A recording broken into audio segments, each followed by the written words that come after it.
Good afternoon, everybody. Today is one of my absolute special days.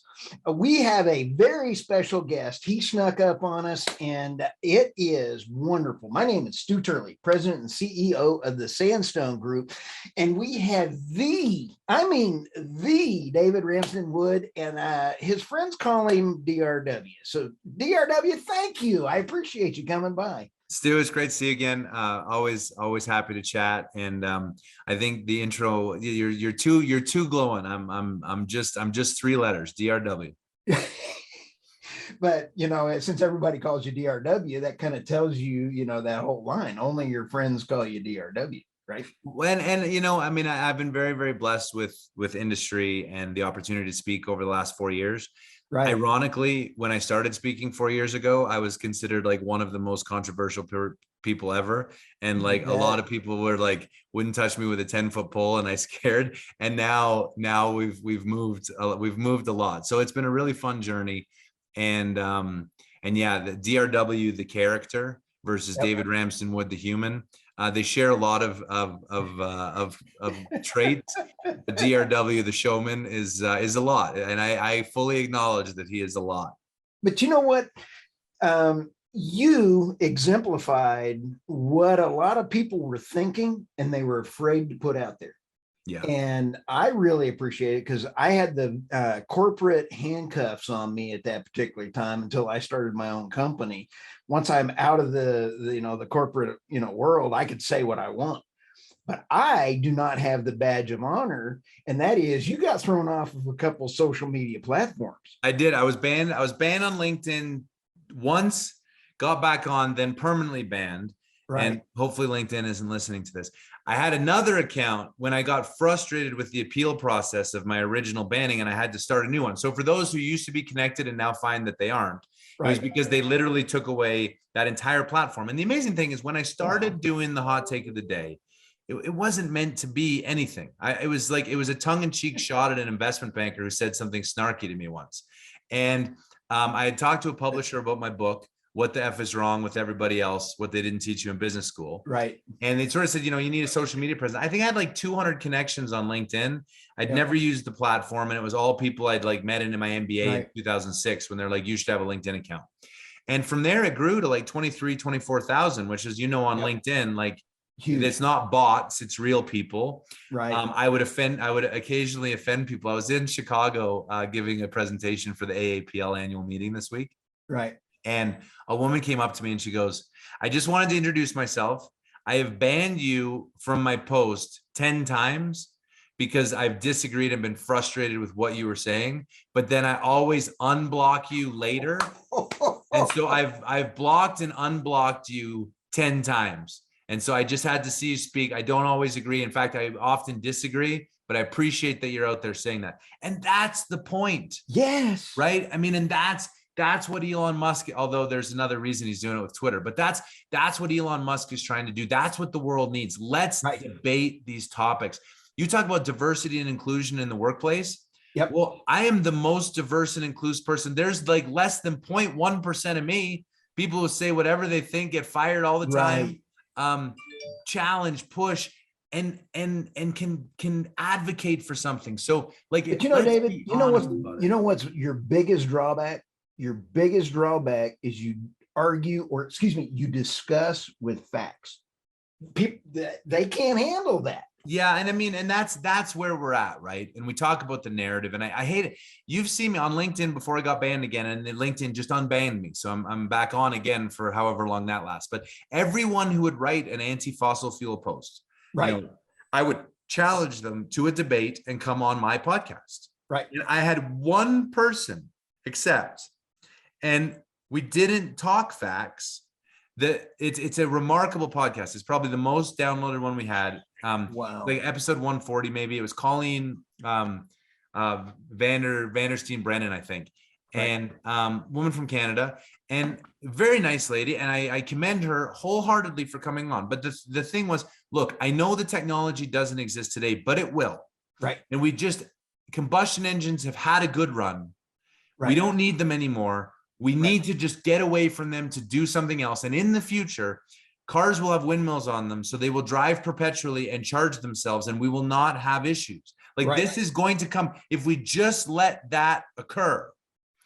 And as you said, that like we weren't even on the same planet. Right. And when I say, but physics doesn't allow that. Well, you don't know that. Look at what we've done the last 100 years. Right. You know, we've done a lot because we went from everyone working on the farm and living until 40 and a planet population in 1900 of 1 billion. Right. To a planet population of 7.8 billion, life expectancy of 80, and only 3% of people working on a farm, because energy has enabled us to use machines to replace humans so we can be on computers talking and philosophizing. There is a level that we can't develop as fast as we did.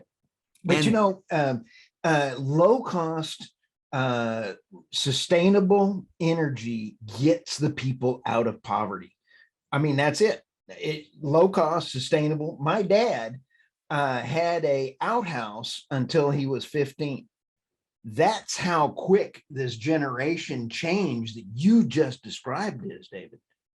Yeah, I mean, you're absolutely right. The world has changed a lot, and it's because we're not having honest conversations and only one side is allowed. Right. And that just drives me nuts. Okay. You were right about the lack of investment. I remember all these articles and posts that you were putting out. We got to invest more. And now we're at a point where there is not even the EIA and the IEA and the UA, they're all saying there is not enough money and capital to provide. But isn't it remarkable, because those same people, and I use the Elizabeth Warren example, I have an infinite number. In November of 2021, Elizabeth Warren wrote a letter to the 6 top CEOs of natural gas companies and said, you are profiteering on the backs of American consumers by sending your gas overseas, because there was an arbitrage between the European natural gas market, which before Putin's price hike, by the way, was trading at 30 an MCF, and the US was trading at 4. So from a pure capitalist standpoint, which is actually the goal of companies, is to make money, not advance woke or social, left or right. Make money, give it to me so I can invest my money in something else. But there was a 7.5x arbitrage between America and Europe. So they were capturing it. Elizabeth Warren called them out for profiteering at the backs of American consumers. And 3 months later, Europe says, we need to get off Russian gas. We need more American gas. And Elizabeth Warren is like, get them more gas. American CEOs, send the gas overseas. And you're like, what are you talking about? Same with refining capacity. Same with the EIA, IEA saying peak oil demand is here. Remember the phrase, the new normal? The new normal was the phrase before safe and effective. And the new normal said all demand was going away. We were never going back. 90 million barrels. We've seen world peak. No, not even close. And if anything, we're now seeing a rampant turn back because you can't get lithium. Tesla's raised prices again. The cars aren't working. They're changing batteries. Chevy Bolt had a $1.8 billion recall last year. They're a $12,000 vehicle more than the Ford hybrid in its class, the Escape, I believe it is. It can run 250 miles, and on a normal charger, it takes 9 hours to charge your car if it's not at a supercharger. And what they don't talk about is that a supercharger, they usually charge you $1 a kilowatt hour versus the stock rate, which is 15 cents. But my favorite part about the Chevy Bolt is they had 2 fires because the batteries lit on fire in garages. So they recalled them and they said, our recommendation is don't park your car in a garage and don't charge your car overnight. So you need your car to be parked outside during the day for the 9 hours to charge when you're supposed to be at work. I mean, it's nonsense. You know, David, I get excited about talking to this when you were on one of my other podcasts. You just went on a trip in the ice and the snow. And your friend was it a hockey game? I believe. Yeah, it was a hockey tournament in Omaha, Nebraska. And my friend has the Tesla, the SUV, whatever, the X-Wing thing that looks like an airplane. So what they found was, number one, there is no internal combustion engine to provide heat. So there's actually a heat switch. and that heat switch failed during the drive. And so the car was 15 degrees Fahrenheit inside. They had to pull over and get blankets. And the kids, so they drove 7 hours and they were getting ready to abandon the vehicle. That's number one. Right. Number two, battery life and battery range, which for that car is like 250 miles. Right. Before you get to a supercharger and it takes 20 minutes to charge. Right. But in normal circumstances, it's 9 hours. That is at 70 degrees Fahrenheit. At 15 degrees Fahrenheit, right, the battery range falls by more than half. So now you have to charge on the way to Omaha from Denver. You need to charge the car like 3 or 4 times. Right. The heat switch isn't working. You're losing 80 minutes when it would take you 3 minutes to charge, like to fill up your gas tank. Right. Like, and look, I'm not knocking electric cars. I think they're great. And I actually don't think we should be talking electric cars. We should be talking consumption, which means we need more hybrids. Yes. And so if we had hybrids with batteries that could get 40 miles a gallon, and you had all the backup and all the good of fossil fuels, but we used slightly less because efficiencies were higher. Right. And you had all the benefits of batteries without having to like mine more lithium than exists on the planet from places that are using children's labor. Right. That would be a great conversation for us to have. But we're not having that. No. And those hybrid cars are phenomenal. I think it's fantastic. That will 100%. Allow you to drive right by the pump. Absolutely. And so this is, on all the things that I say and do, yes, the Overton window of DRW is obnoxious and loud and a lot to take. But the only way I think that we can bring to light how ridiculous some of these things are. Right. Gina McCarthy wants big tech to censor posts that are anti the climate change narrative. Right. And so we had that misinformation, disinformation was set up by the federal government to help censorship. The biggest risk, which is why I don't think the Twitter deal is actually going to go through. Right. Elon Musk could release all of the emails between the federal government and Twitter. Right. Identifying what they wanted brought down and what the policies were, because he has access to 100% of the employees' emails. Right. Can you imagine if it turned out that the First Amendment, which is very clear to speak of free speech, and everyone's like, no, it's a private platform. The government doesn't, only the government is limited to free speech. But if the government is directing Facebook and Twitter and LinkedIn and Microsoft and Amazon and Apple, all of whom benefited from COVID. They all made more money and their stocks were trading high until we had to pay the piper. And they were the ones censoring all the discussion around whether we should be doing it. Google stock price doubled. You want to talk windfall profits tax? Right. Google is the perfect example. They made 29% margin on $90 billion more of revenue. It was a $32 billion boost in net income as a result of COVID.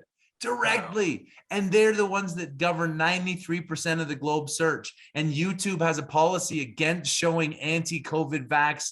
And now we're discovering, like, if you follow Alex Berenson on Substack, if you follow some of these sort of lesser known non-mainstream on Substack, there is a study out of Israel that shows sperm count has dropped 20% after 5 months in men who got vaccinated after they said it was not an issue.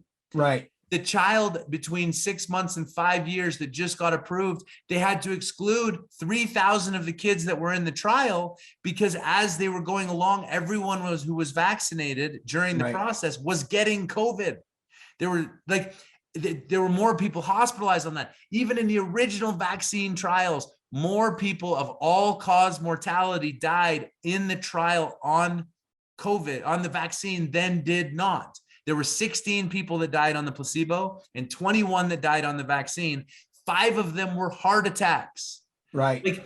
And you weren't allowed to come out and say this or say this is a mild disease that we're going to have to live with and no vaccine is going to be effective enough to do. So us shutting down is kicking the can down the road at best.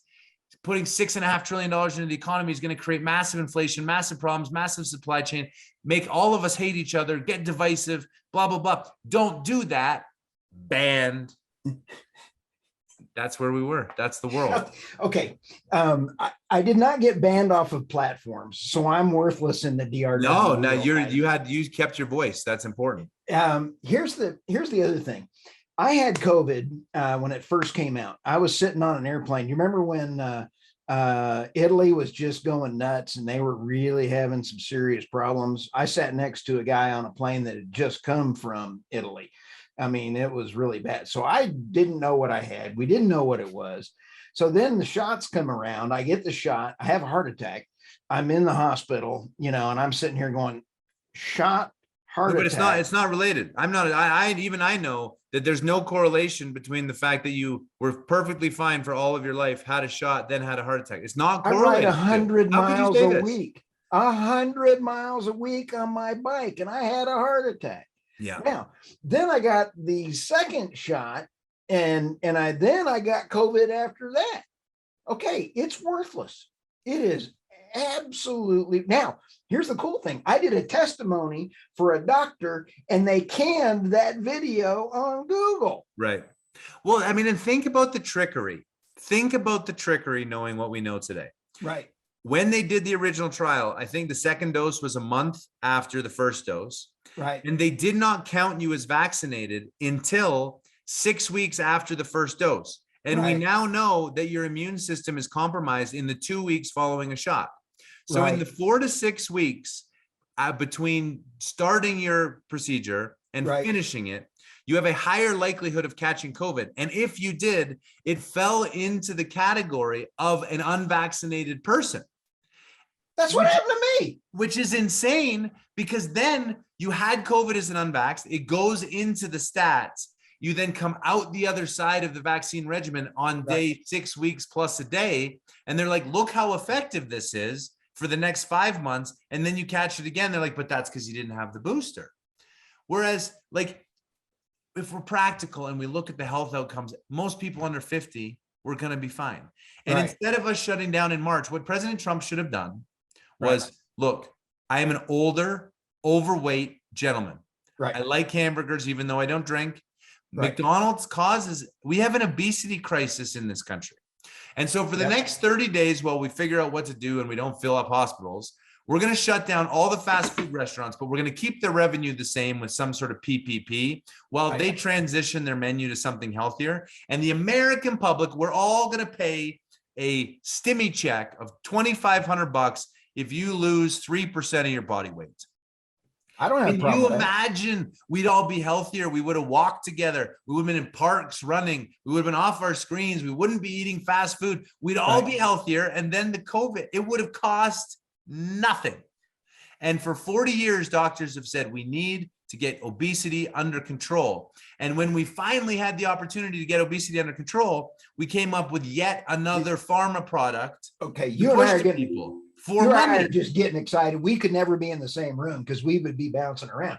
Did you hear Biden? I think it was this week when he said there will be another pandemic and that's why we need more money. Absolutely. Yes, because we're not holding the politicians accountable for spending. We have this view, like the $40 billion, the $100 billion that's being spent on the war in Ukraine. So far, Western nations have supported $100 billion. And then the Western media narrative is, look how weak the Russian army is. Right. Like, you have $100 billion of Western support going to Ukraine. Right. Looks to me like Russia's winning. Looks to me like all we are doing by supporting this war is extending the crisis, the suffering of the Ukrainian people. I would not send my sons overseas. Don't work. And the sanctions, the ruble is at an all-time high against the US dollar. Oil prices are over 110. Natural gas is over $8 at MCF. 47% of the imports into Europe are from Russian gas. And we have an energy crisis. And Russia is now, they said they did, sorry, I didn't mean to interrupt. No, you're good. I get the DRW excitement. They published they were $14 billion up, even though sanctions are in place. I mean, the sanctions aren't working. Right. And to the point of Biden saying, there'll be another pandemic, we're spending willy-nilly money on willy-nilly policies that are not subjected to any debate. Like we didn't have debate in Congress around the vaccine mandate. We didn't have debate in Congress around the CDC eviction moratorium, which was found to be illegal. We didn't have debate around the OSHA mandate for workplaces, which was found to be illegal. No. So we're circumventing conversations by using unelected bureaucrats to push a narrative that makes no sense. And so now we're saying, wow, we need more money for the next pandemic. we have too many people on planet Earth.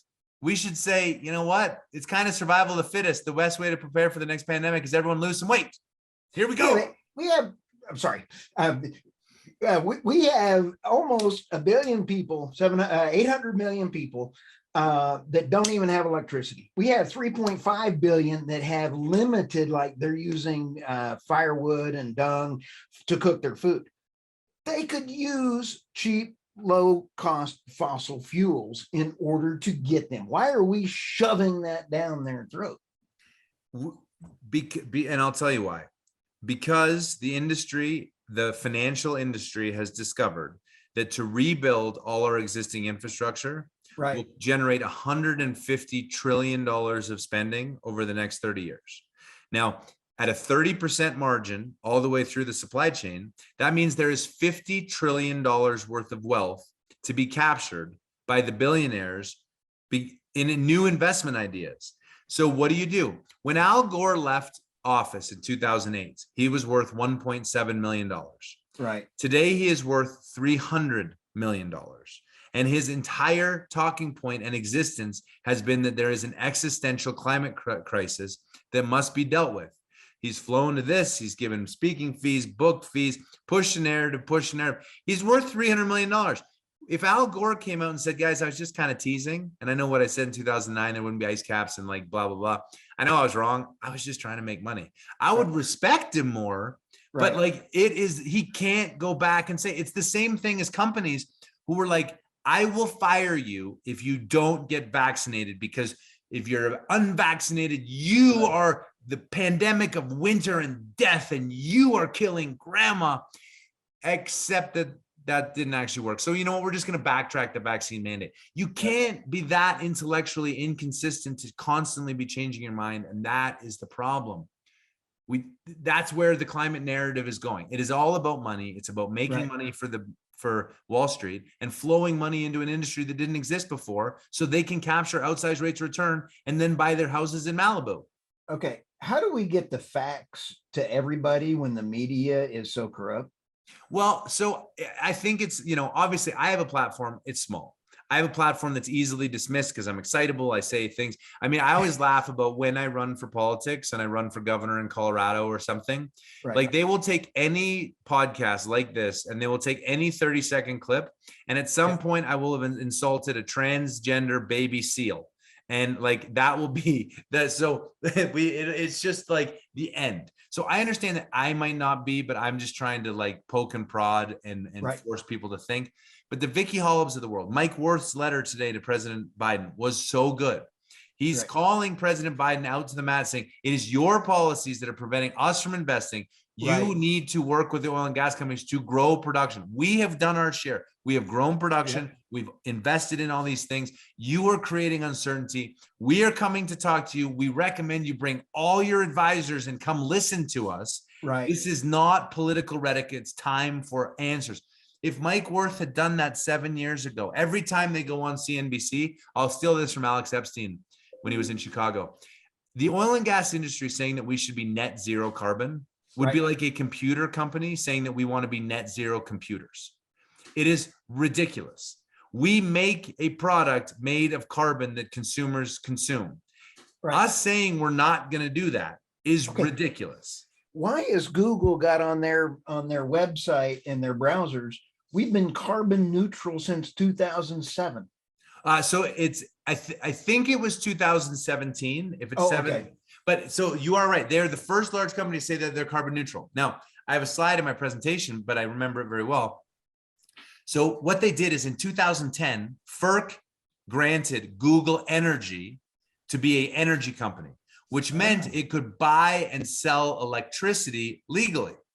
So what they did is they started buying wind in Iowa to cover all of their data center needs, which grow and have 3.5% of the world's carbon emissions, to store pictures of your cat that you don't need. And, and every recording, there's 60 million, podcasts out there. And I mean, everything. But so Google buys wind energy, sends it on paper to Singapore, where 97% of their power is from fossil fuels, and they have a data center. Right. They then move those electrons back to Iowa, and the people that are connected to the wind farm in Iowa are actually using Singaporean fossil fuels. And that for them, for that transaction to be carbon neutral, the farmer in Iowa connected to the grid needs to buy the carbon offsets from the Singapore, because Google already did it. That is how Google accounting trickeries to say that they're net zero. It is ridiculous and not realistic. That's unreal. Now let's take Oxy. I like Oxy. I love the folks over there, love everything else, good peoples. But she is taking a different approach in CCUS and really going after the carbon capture. We know that you use carbon in fracking and all those, and then capturing it. What are your thoughts on that? So I will preface it with this. I love Oxy as well. You know, I have my little crush on Vicky Hollab, always have. Yep. The investment goes into flow.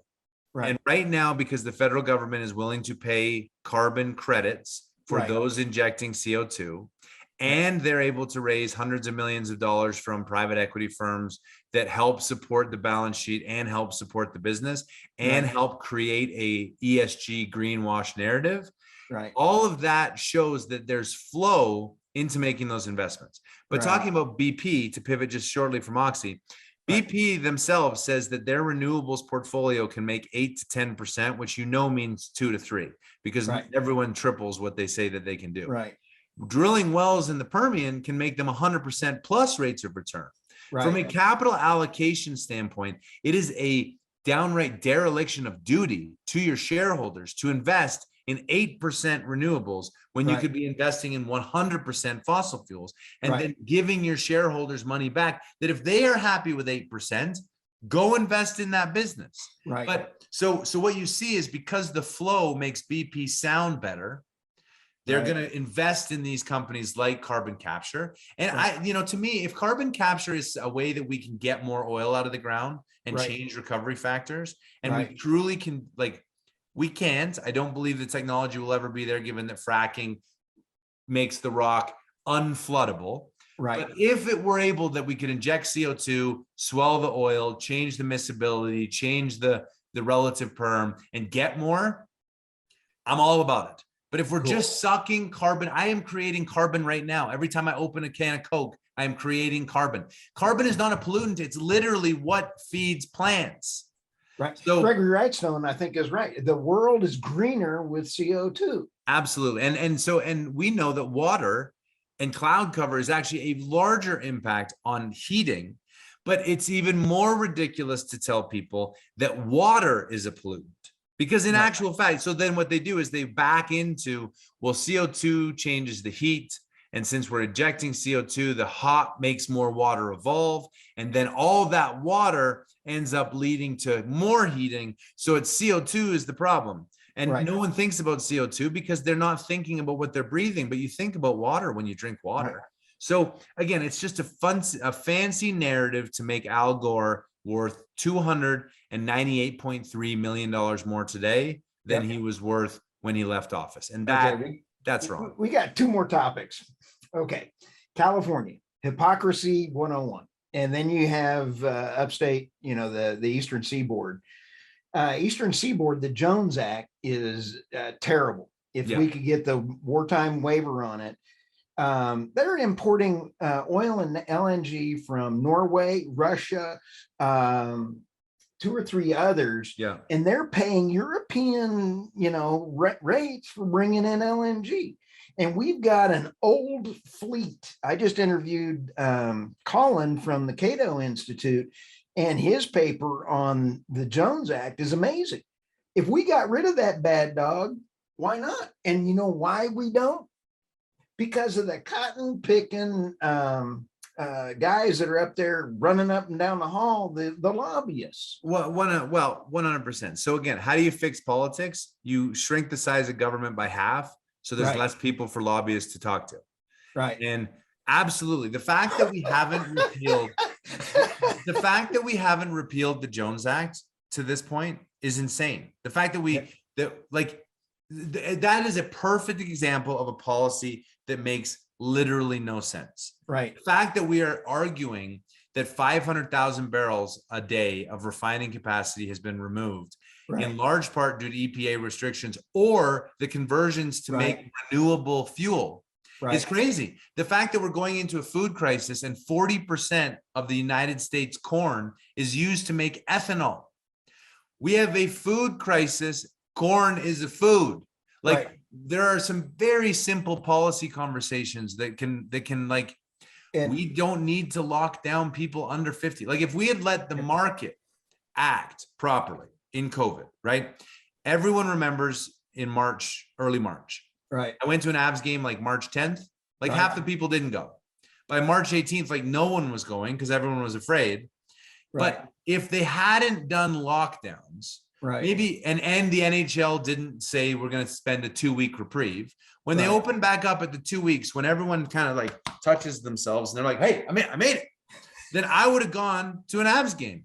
And then 2 weeks later, my friends would have been like, you didn't die? I'm like, no, dude, I didn't die. It's unbelievable. Yeah. And then they would go. And then we would go to, and so like the market, when allowed to work properly, consumers respond to choice and personal responsibility.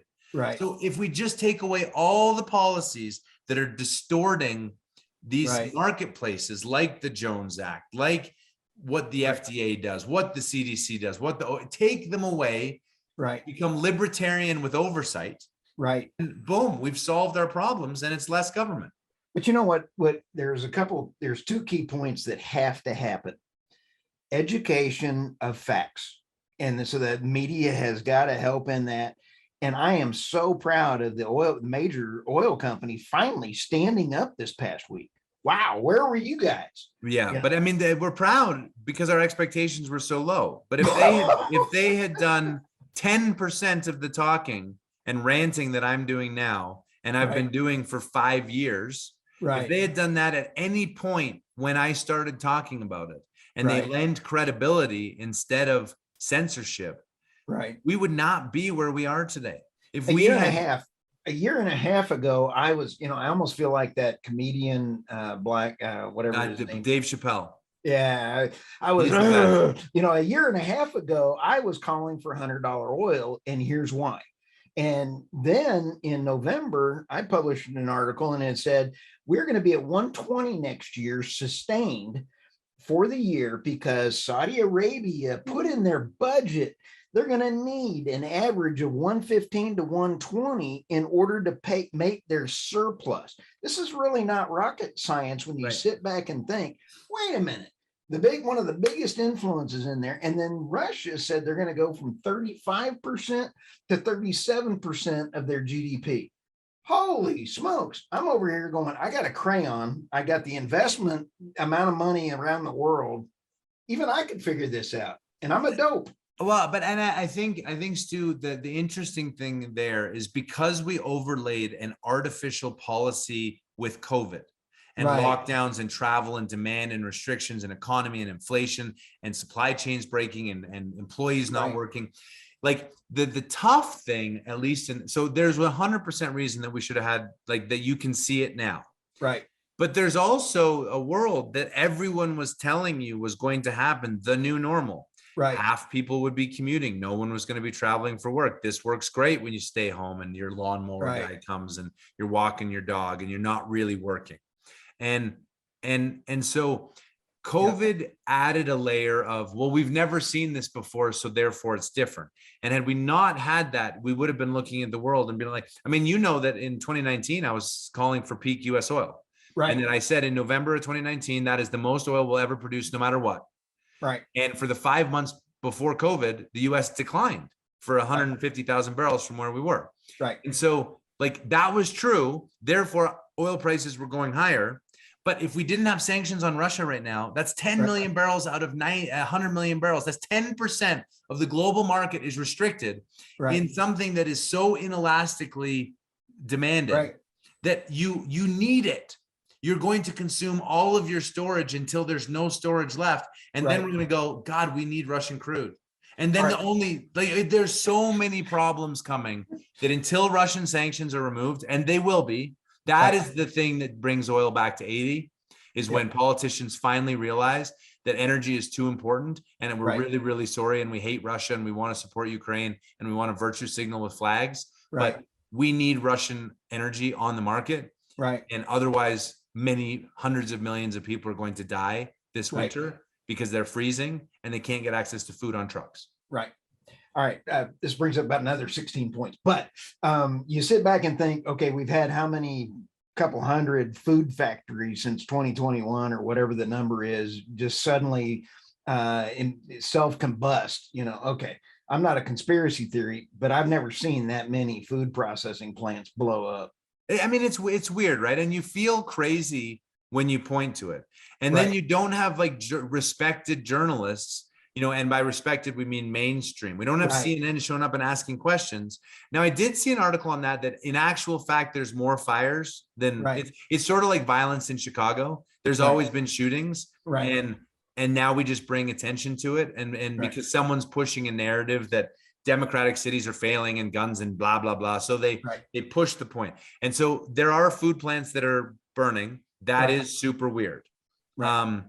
There's a lot of conspiracy theories about, remember when people tried to suggest that the virus came from the lab, the Wuhan lab, and everyone was like absolutely shut down. And then a year and a half later, they're like, well, maybe it is a real theory, but it was so thoroughly debunked that even when you say that now, they're like, well, show me. And you're like, well, I'll bring up all these things. And then by then the point is lost. The Hunter Biden laptop, Russian disinformation. And then like now everyone's saying, no, definitively that's actually true. So I'm with you. Conspiracy theories are real, and the journalists have stopped investigating and they've started telling us what we should think. I wonder what, Fauci had, it turned out he paid for game. Boy, this one's going to get blowed up. Thank you very much. I may be honored and thrown off of social media. I will consider it a badge of honor.